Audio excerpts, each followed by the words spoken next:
Hi friends, आज के इस वीडियो में हम आपको क्वाड्रेंट के बारे में सिखाएंगे। क्वाड्रेंट यानी चतुर्थांश के बारे में, जो कोऑर्डिनेट ज्योमेट्री के बारे में पढ़ना है। ठीक है।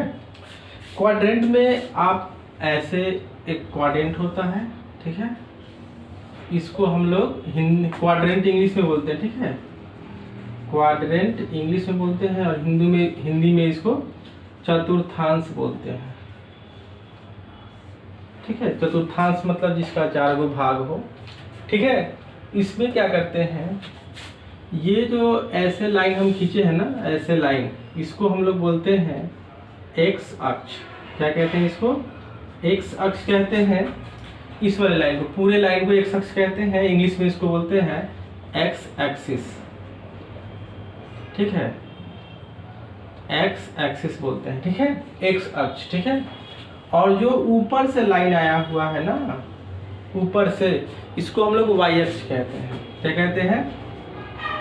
वाई अक्ष। इंग्लिश में इसको बोलते हैं वाई एक्सिस। आप समझ गए होंगे कि ये जो लाइन है एक्स अक्ष है, ऊपर से जो नीचे आया है वो वाई अक्ष है। ठीक है, इतना चीज समझ गए हैं। चलिए अब फिर अगला जो समझने वाला पॉइंट है उसके बारे में हम बताते हैं। ठीक है,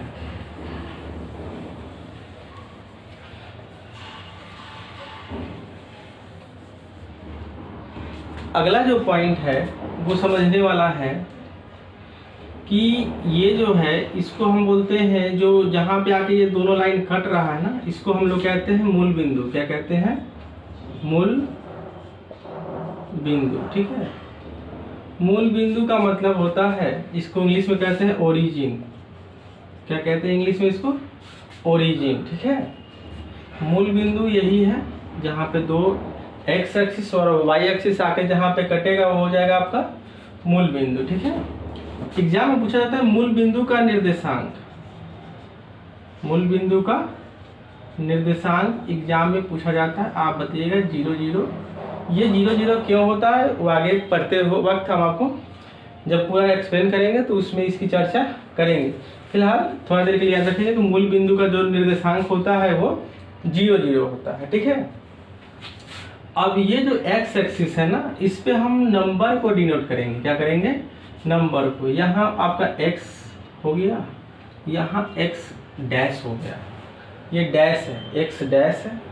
एक्स और एक्स डैश हम क्यों लिखे हैं उसका कारण बताते हैं। मूल बिंदु से जब आप एक्स की तरफ इधर राइट साइड में जा रहे हैं, ठीक है, तो आप पॉइंट को डिनोट कर दीजिए ऐसे।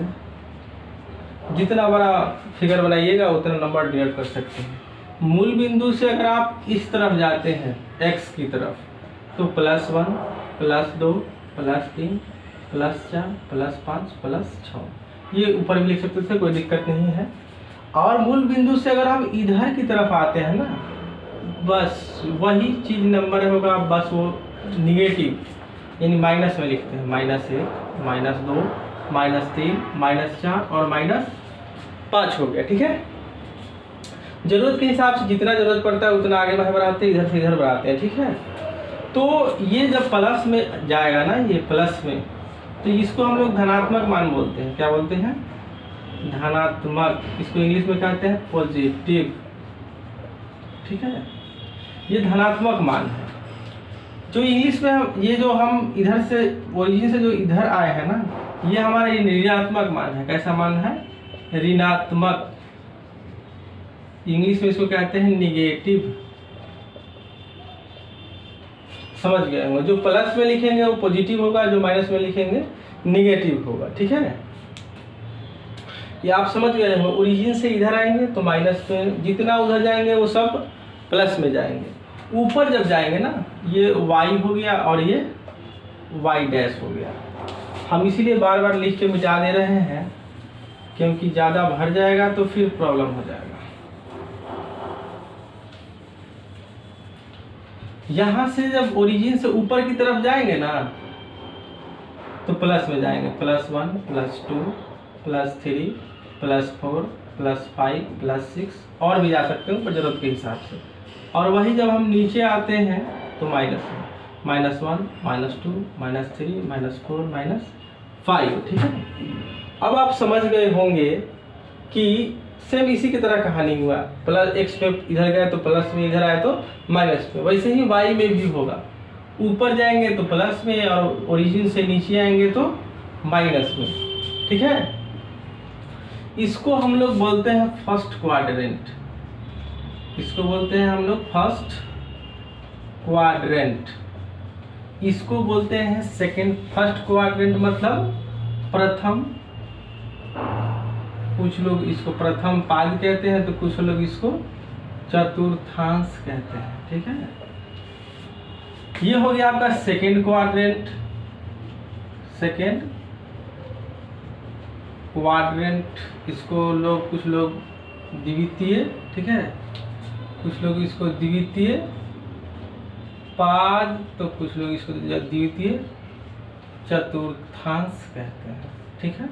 ये तीसरा वाला जो बॉक्स है यह हो गया आपका थर्ड क्वाड्रेंट, थर्ड क्वाड्रेंट, समझ गए होंगे आप, ठीक है। इसको हम लोग तृतीय बोलते हैं, क्या बोलते हैं, तृतीय चतुर्थांश, क्योंकि आपको पता चल गया चतुर्थांश या फिर क्वाड्रेंट हम लिख सकते हैं। ये हो गया चतुर्थ, ठीक है, चतुर्थ, चतुर्थ मतलब चौथा पाद कह दीजिए, चाहे चतुर्थ चतुर्थांश कह दीजिए, चौथा वाला बॉक्स हो गया, ठीक है। इतना आप कह सकते हैं। फिर आगे आपसे पहला, दूसरा, तीसरा, चौथा, 4 बॉक्स बना है। अब आपसे आगे सवाल क्या पूछा जाएगा, कैसे पूछा जाएगा, वो हम बताते हैं, ठीक है।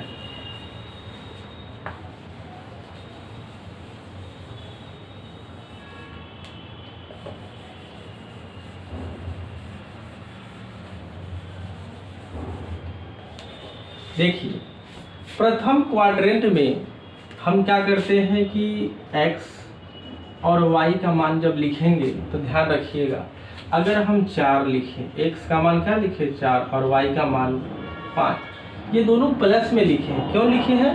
क्योंकि x मतलब कि हम इधर जाएंगे, y मतलब ऊपर जाएंगे। हम इधर जाए तो चाहे ऊपर जाए तो दोनों प्लस में ही जा रहे हैं, इधर जाए तो या ऊपर जाए तो दोनों प्लस में ही जा रहे हैं। इसलिए प्रथम क्वाड्रेंट का जो चिन्ह होता है वो होता है प्लस प्लस, ठीक है। यानी कोई नंबर लिखा होगा 3 और 5, पूछा जाएगा बताइए किस चतुर्थांश में आएगा। अगर दोनों नंबर प्लस में होगा तो बोलिएगा कि ये प्रथम चतुर्थांश में आएगा। अगर दोनों प्लस में लिखा होगा, दोनों नंबर किस में लिखा होगा, प्लस में, तो बताइएगा कि ये प्रथम चतुर्थांश में आएगा, ठीक है। प्रथम चतुर्थांश में जो भी नंबर लिखिएगा प्लस में, 5 4 9 10 7 8 6 5, आप देख रहे हैं जो भी दोनों नंबर प्लस में लिखिएगा इसका मतलब वो नंबर जो है प्रथम चतुर्थांश में आएगा। और ऐसे सवाल पूछे जाते हैं कि ये दोनों नंबर जो है 7 8 जो है किस चतुर्थांश में स्थित होगा, तो प्रथम में होगा।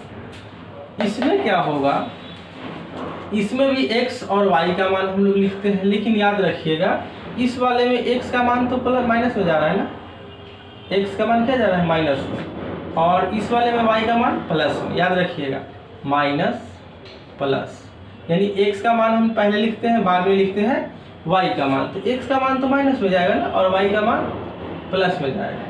नंबर है -2 3, यानी पहला माइनस में है, पहला माइनस दूसरा प्लस, तो आप कह सकते हैं x का मान माइनस में और y का मान प्लस में, तो ये जाएगा दूसरे क्वाड्रेंट में, दूसरे चतुर्थांश में। -5 7, आप देख सकते हैं पहला माइनस में दूसरा नंबर प्लस में, इसका मतलब ये दूसरे क्वाड्रेंट में होगा, ठीक है। 6 7, अगर 6 माइनस में होगा, आप समझ गए होंगे कि ये किस क्वाड्रेंट में आएगा, द्वितीय चतुर्थांश में आएगा, द्वितीय चतुर्थांश में, सेकेंड क्वाड्रेंट। -8 फिर 8, आप देख रहे हैं ना, एक माइनस में है, ये 8 कहाँ जाएगा माइनस में, और ये 8 प्लस में जाएगा, यानी दूसरे द्वितीय चतुर्थांश में आएगा, ठीक है। और अब हम तीसरे की बात करते हैं, इसमें x और y का मान, तो x का मान इधर जाएंगे, y का मान नीचे आएंगे। तो आप देख रहे हैं ये भी माइनस में है और ये भी माइनस में है, तो तृतीय चतुर्थांश का जो साइन होगा वो माइनस माइनस क्या होगा, माइनस माइनस होगा, यानी इसमें दोनों नंबर माइनस में होगा। -2 -3 -4 -4, ये दोनों नंबर जो है माइनस में अगर होगा तो तृतीय में आएगा। -6 -3, कोई भी नंबर लिखेगा दोनों माइनस में आएगा तो ये तीसरा चतुर्थांश में होगा। -5 -2 -6 -3, कोई भी नंबर लिखे, -10 -20, ठीक है, ये तृतीय चतुर्थांश में होगा। नंबर दे देगा, पूछेगा बताइए किस चतुर्थांश में होगा, तो आप आसानी से बता सकते हैं किस चतुर्थांश में होगा। अब हम आते हैं चतुर्थ में, चौथा भाग में, ठीक है।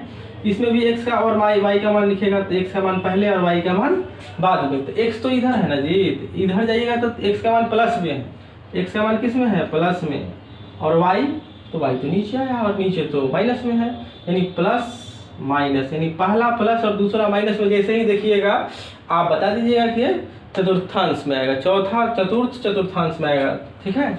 यानी पहला होगा माइनस में, -2 5, कोई भी नंबर, पहला माइनस, x का मान माइनस में, ठीक है, पहला प्लस में होगा, x का मान प्लस में और y का मान माइनस में, ठीक है। अगर हम आपसे पूछे 4 -4, तो ये किस भाग में आएगा, x का मान प्लस में है ना जी और y का मान माइनस में, चतुर्थांश में आ जाएगा, पहला प्लस और दूसरा माइनस। अगर आपसे पूछा जाएगा 5 -5, ये किस भाग में आएगा, तो x का मान प्लस में, तो इस लाइन में हो गया। अब ऊपर की नीचे वो डिसाइड कर लीजिएगा, अगर माइनस में है तो नीचे, इसका मतलब चतुर्थ में आ जाएगा। 6 -3, आप देख रहे हैं x मतलब प्लस में, ये जाएगा। अब ये यहाँ से ऊपर है कि नीचे है तो साइन बता देगा, अगर माइनस में है तो नीचे है, ठीक है। 2 -4 देख सकते हैं चतुर्थांश में आएगा, ठीक है। इस प्रकार आपका ये पॉइंट क्लियर हो गया, ठीक है। इससे अब ओरिजिन का मान जो है ये बता रहे थे कि मूल बिंदु का निर्देशांक 0 क्यों होता है, 0 0 क्यों होता है, क्योंकि मूल बिंदु पर तो आप अभी हैं, यहाँ से तो आगे ना बढ़े ना पीछे बढ़े हैं, तो इसलिए x का भी मान और y का भी मान 0 0 होता है। क्या होता है, 0 0, x में ना इधर गए हैं ना इधर गए हैं, ओरिजिन पे ही है, तो इसलिए x का मान 0 और y का मान भी क्या होगा, 0। इसलिए मूल बिंदु का जो निर्देशांक होता है वो होता है 0 0, ठीक है। तो मेरे ख्याल से आप पूरा समझ गए होंगे इस चीज़ को, ठीक है। तो नेक्स्ट पार्ट में हम इसका आगे का एक्सप्लेन करेंगे, ठीक है। धन्यवाद।